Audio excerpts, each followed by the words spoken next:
You forgot the first rule of remakes, Jill. Don't fuck with the original.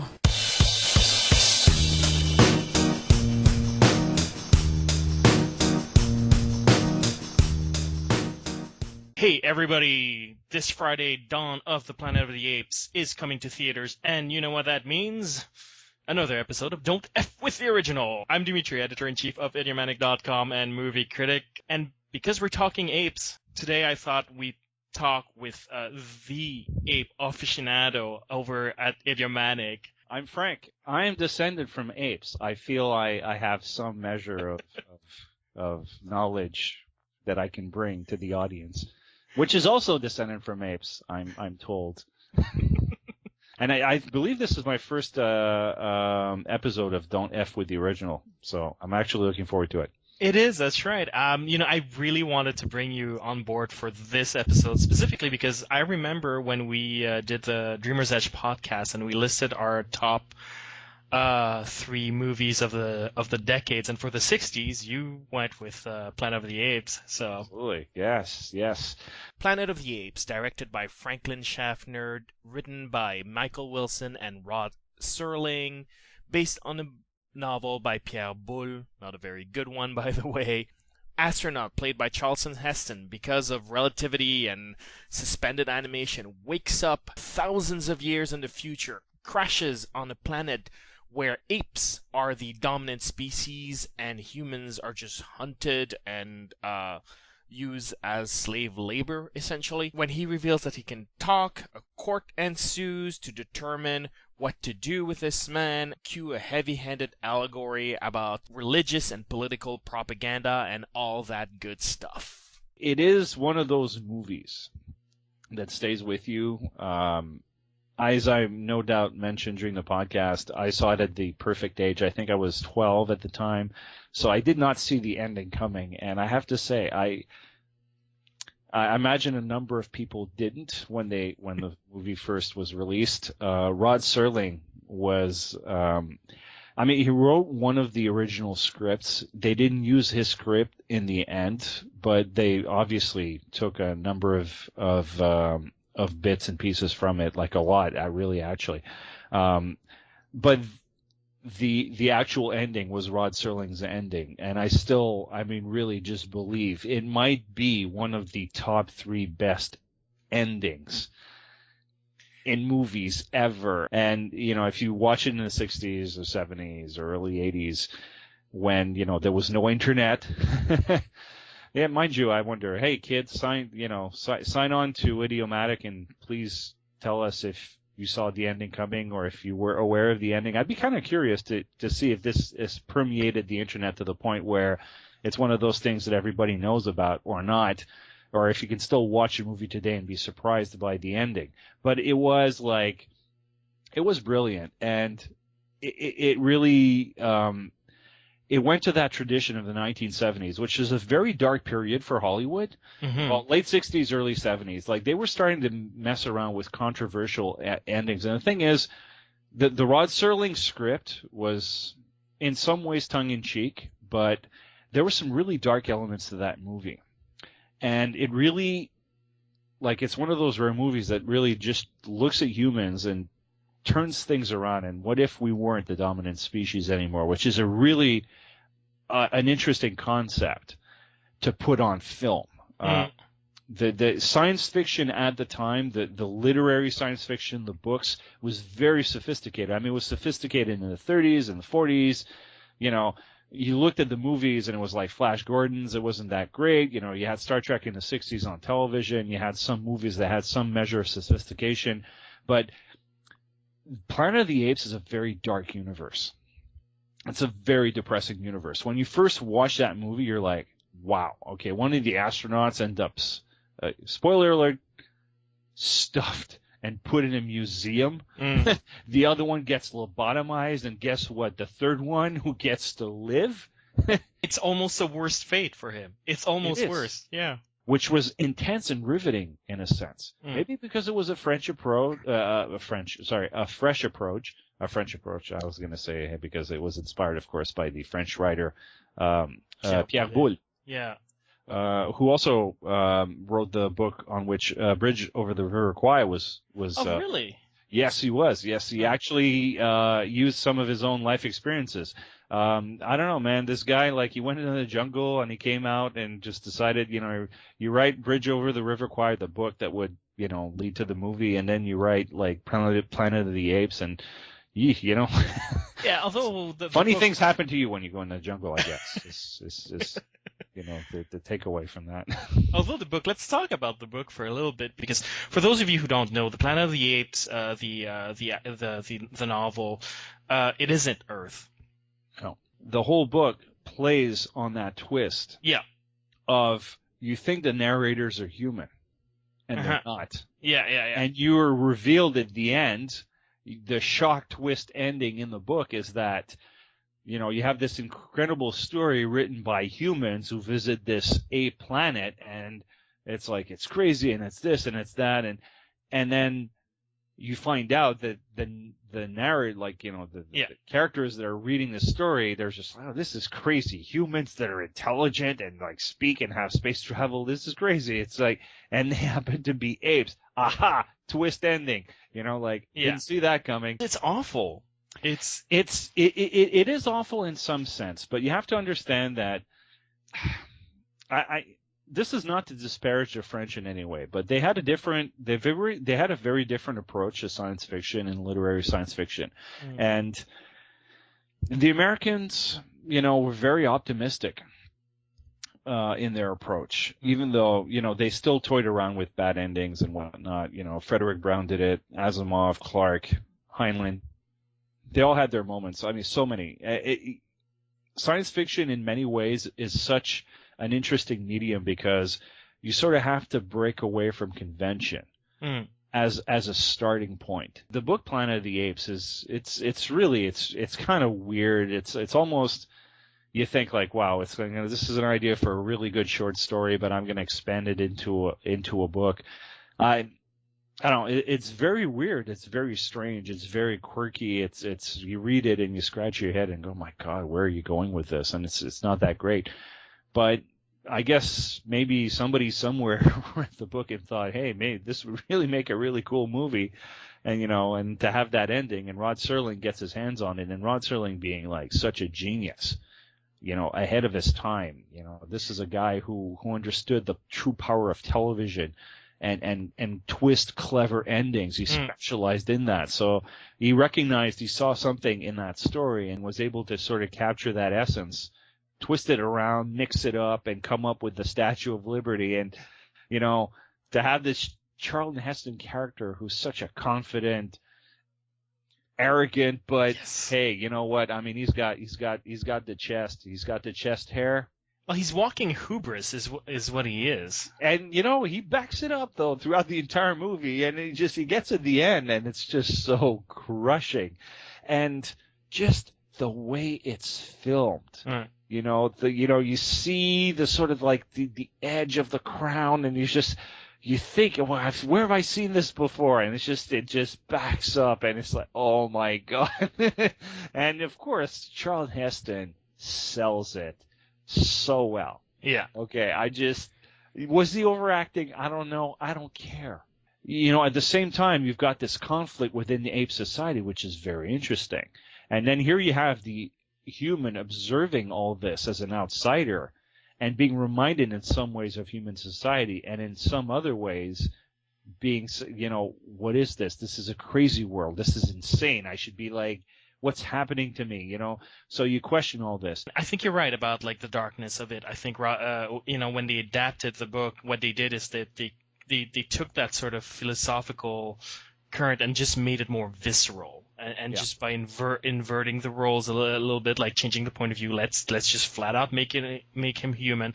Let's just flat out make him in constant peril, the way an animal would be in this society. And then let's make him a constant reminder of man's arrogance, of both the good side of it and the bad side of it, because he is remarkably resourceful because of that. Oh, absolutely. Yeah. He's a very resourceful character. And what I find very interesting about the movie is that there are several points in the movie where he's constantly challenged. And he's constantly put in situations like, okay, when he's first captured, he has, like, he's wounded in the throat. He can't speak. How can he possibly, like, what is the best way for him to establish the fact that he's smart and intelligent and is a human being? Speech. They take that away from him. So all of a sudden, he's just this guy walking around, and there are some chimpanzees. They look at him and they think, "Oh my God, this guy is like he's human, but he's intelligent. He understands us, but he can't speak." And then to have that visceral, awesome moment, take your paws off me, you damn dirty ape.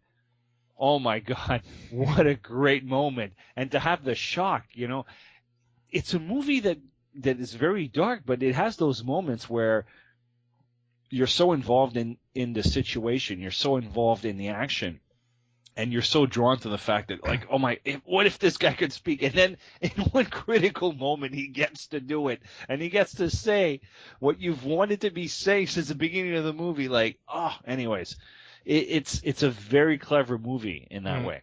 It's because he's such a triumphant spirit. Even if he is a dick, and he definitely is a dick. He is. But you get caught up in his triumph, and you keep thinking that he's going to triumph no matter what you throw at him, and then eventually they throw too much at him, which is fantastic. You don't see that coming, like that. In the end, it's more of a like, he sort of like he rides off triumphantly, and then the reality comes crashing down, and he realizes what happened. And it's such a huge takeaway, because at the end, he rides off, and Dr. Zaius, who's a character you've at this point learned to loathe, and how he's like, okay, very arrogant as well, very theological in his outlook, very much like, okay, man and ape don't mix, and this and that. Yes and no. But he does. He's manipulating the religion. He's the only one who truly knows the thing. Yeah. I mean, if you look at the original Planet of the Apes, it's a weird movie where it's tension, danger, people, astronauts running away from those crazy apes, and then the movie grinds to a halt for a big philosophical argument in a sort of a courtroom. Well, which is kind of interesting, to be honest with you, because I like this whole idea that, on one hand, you've got Charlton Heston in his plate, but then you've got this whole, like, okay, you've got the chimpanzees, you've got the apes, and, you've got the gorillas, and you've got all this, like, these conflicting worldviews trying to reconcile themselves and trying to understand the other, the unknown.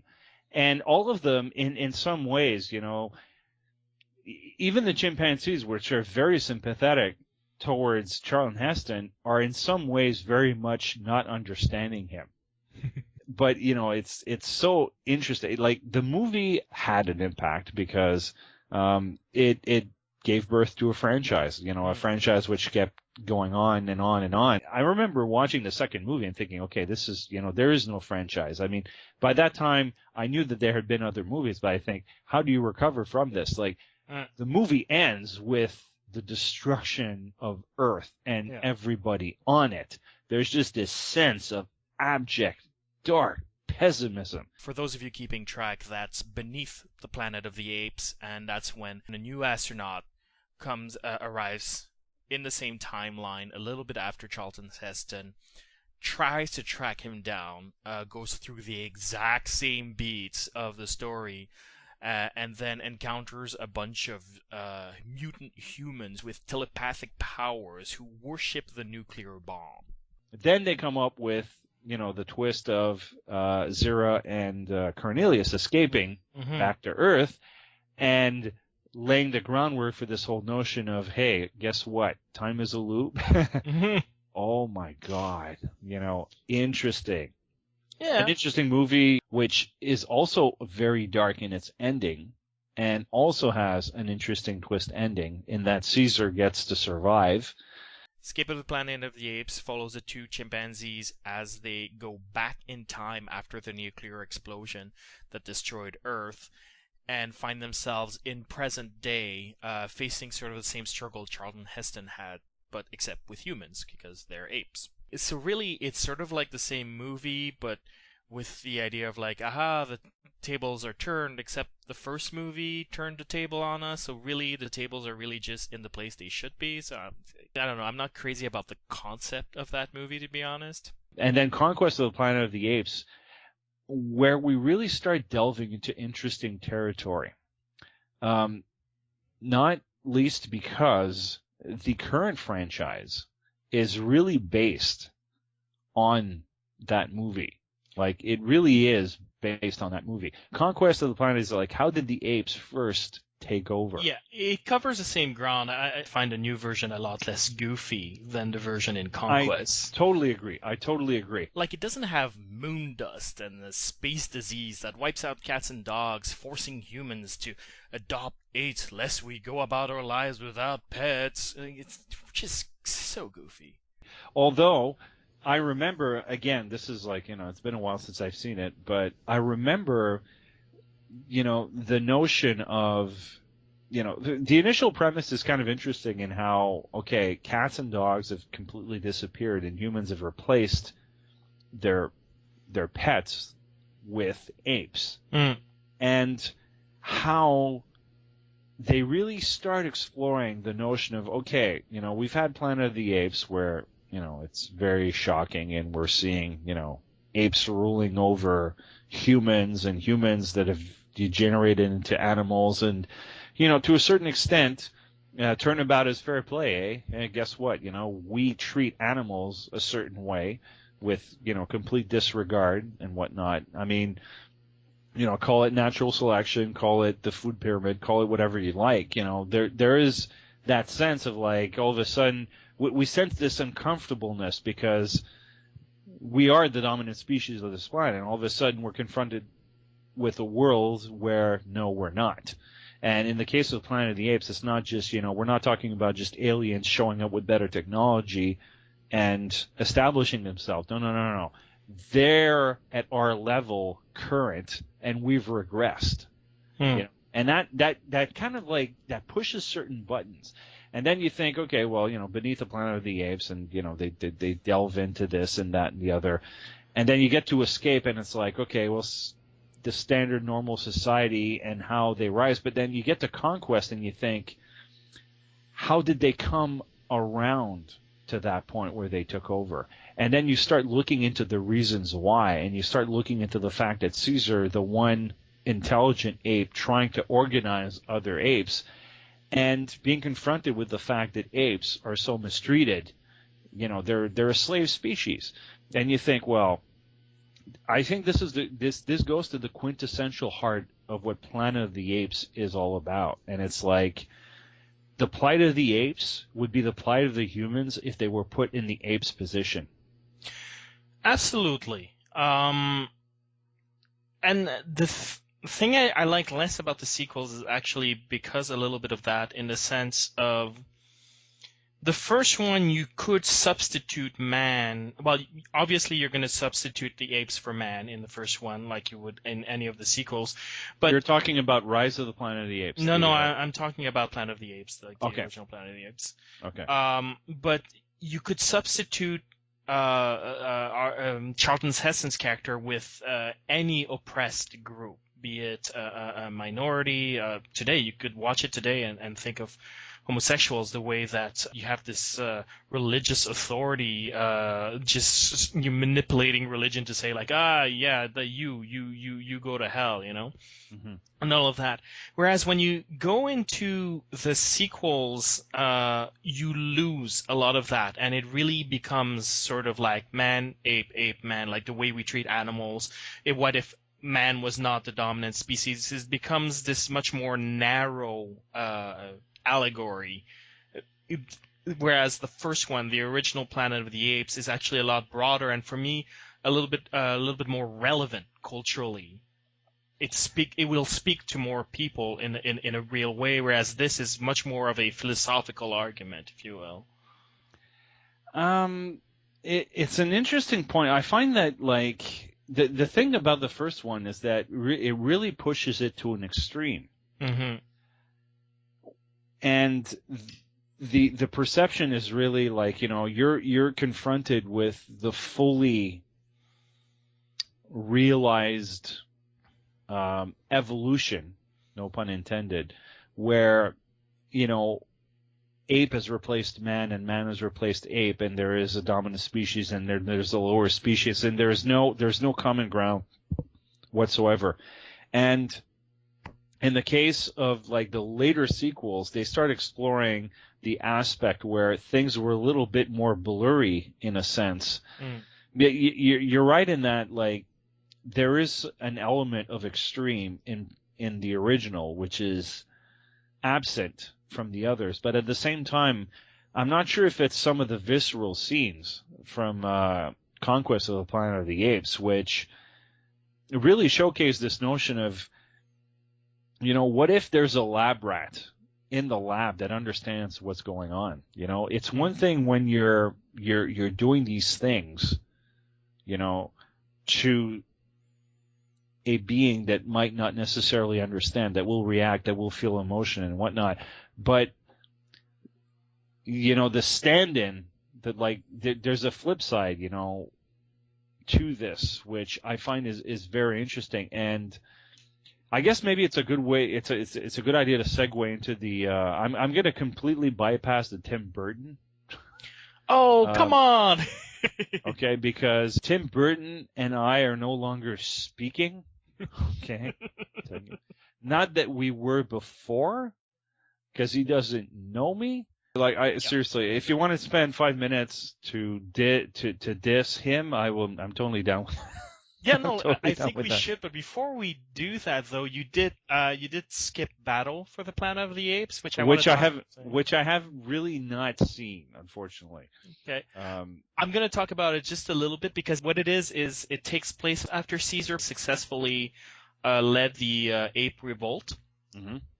And it is sort of the last vestiges of humanity. And there's the ape city, and the apes are considering whether to wipe out humanity once and for all. And if you've seen Conquest, you know that Caesar wasn't for genocide. Mm-hmm. And again, we're back to a much more versatile allegory, a much less narrow allegory, which is a lot more about how man treats man than it is about how man treats animal. Mm-hmm. Because I think Beneath actually derailed a little bit the spirit of Planet of the Apes because there's a couple of continuity errors that feel pretty major to me when I watch them back to back. Because in Planet of the Apes, Zeus is pretty much the only ape who knows that man used to rule the world. The other ones don't know that. They just view man as animals to, abuse and use as cattle or whatever the hell they do with them. Mm-hmm.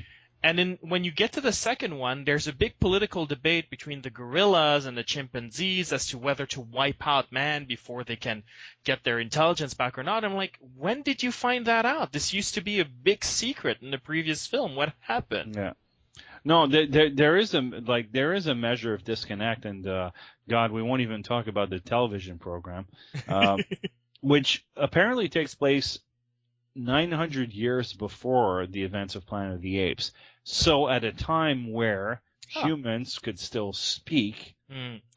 So, I guess at the end of the day is that the franchise has really covered a lot of ground. And it's a strange testament to franchises, because you never know when you're going to get a franchise. You never know when you're going to get, you think Planet of the Apes, the original 1968 movie,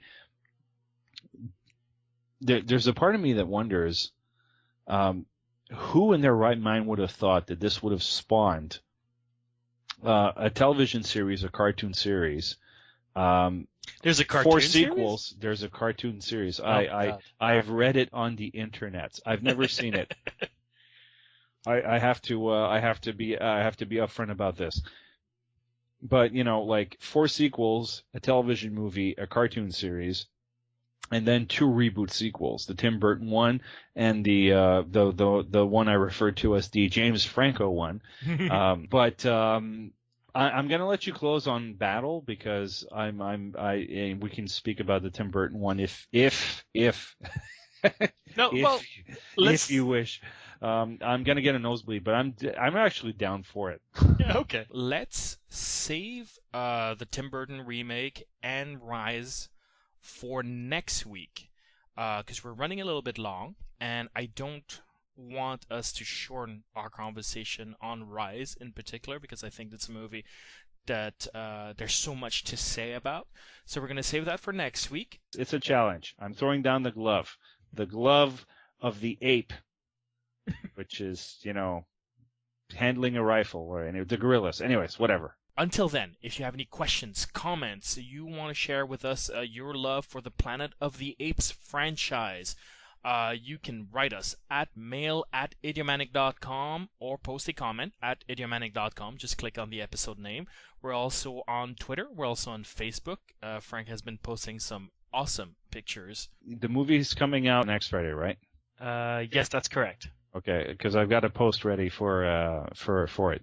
Oh. It's just it's not like it's like one of those image posts or whatever. But I came across it and I thought, yeah, okay. When Planet of the Apes comes out, I'm going to post it. I've probably over awesomed it.